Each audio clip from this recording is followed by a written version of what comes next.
Hi Trader, it's Tina here. Once again from ShortMeTina.com with a recap. I know it's been a while. I hope everyone is safe, but I thought it'd be a good idea to go, not live, but to do a recording today just to let folks know how I am viewing the market for those that are interested and care. Anyway, so we always start out with the S&P 500. I think this is the only analysis I'm gonna do is the SPY. And hopefully later on in the week I can probably pick it up a little bit more. Anyway, this is the S&P 500, a daily chart dating back to around, I think 2017 is a good time frame. That's about 3 years worth of data. Let me delete this here. You can see here we closed at 330.65. But before we get there, let's do a little bit of a history, right? So dating back to 2017, again, I like to look for like consolidation ranges, channels, etc. And for me, the SPY has for the most part traded within a channel from 2017 until it broke free in 2019. So the bottom of that channel, we can call it 245. Let's say the top of that channel is around anywhere from 295 to around 300. Anyway, so we sort of like cycled through this channel, finally broke free in October of 2019, and we ran from around 300, and then we peaked, right when the pandemic hit. We peaked at 339.08, somewhere around there, I believe was the highs. We went crashing down, pulled back to the tune of around 35%, a swift pullback, right? So again, we started to crash in February of 2020. And then I can say, or we can say, we sort of bottomed towards the ending of March. So that's about a month that it took for the SPY to lose about 35%. Now, this is where it kind of gets interesting, right? So from March's low of 218.26, right, that low right there, to the most recent all-time highs, believe it or not, we just hit all-time highs at the beginning of September of around 358.75, if I got my numbers correct. That's an appreciation of around 65%, right? So we had this huge crash. Everyone panicked, including myself. Let me put panic in quotation marks, right? Lost 35%, and then we rallied around 64%. And so what we did in the premium member community is we, again, seeing that the market was heading higher, I believe we went long somewhere around here. We let go of our long position, waited for the pullback, went long around here, that support level, and sort of now where we're at right now is that we're sort of unloading some of our longs in the SPY, as well as some of the long positions that we've had. In addition to that, we've put on a hedge, which is essentially short the market. Now, does that mean that the market is going to crash? There's a possibility. There's always a possibility. Or the market can actually rally. But here are the numbers that I'm paying attention to. So I started off by saying that we've been trading within that range for about 3 years. And again, I might be a little rusty because I'm not doing this as much as I used to. So bear with me. Anyway, so again, if we go back to 2017, that range that I spoke about, again, we can call that lower end around 245, the upper end around 295 to 300. So let's get to, where do we want to get to, right? So we had the crash, we're rallying here.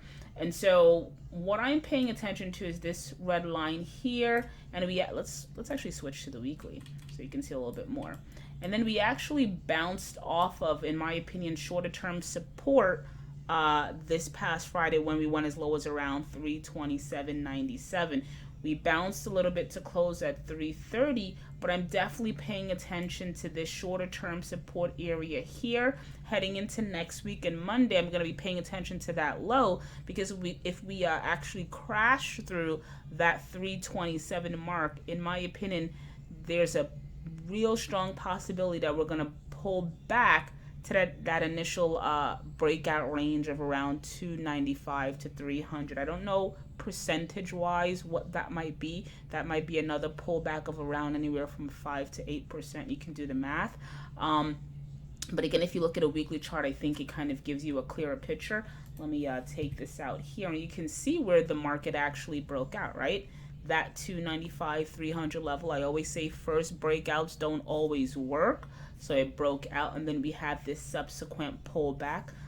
In my opinion, second breakouts also don't work, and so I'm expecting it to actually pull back.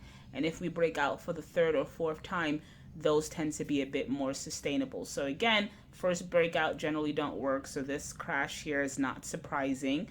We broke out again, and it seems like we're pulling back again. I would not be surprised to see us pull back below this breakout base of 295 to 300, because again, in my opinion, first or second breakouts aren't generally sustainable. It's usually that third or fourth breakout that usually kind of seals the deal.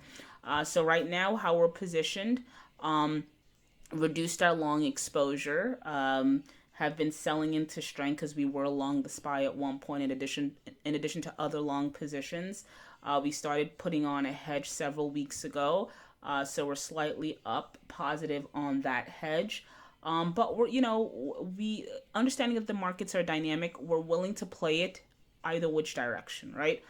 So what I'm going to be paying attention to heading into Monday would be that 327 low that we hit on Friday. Again, if we break through that, the chance of the market pulling back a little bit more, and I don't know percentage wise what that is. I think again it's about maybe 5 to 8%.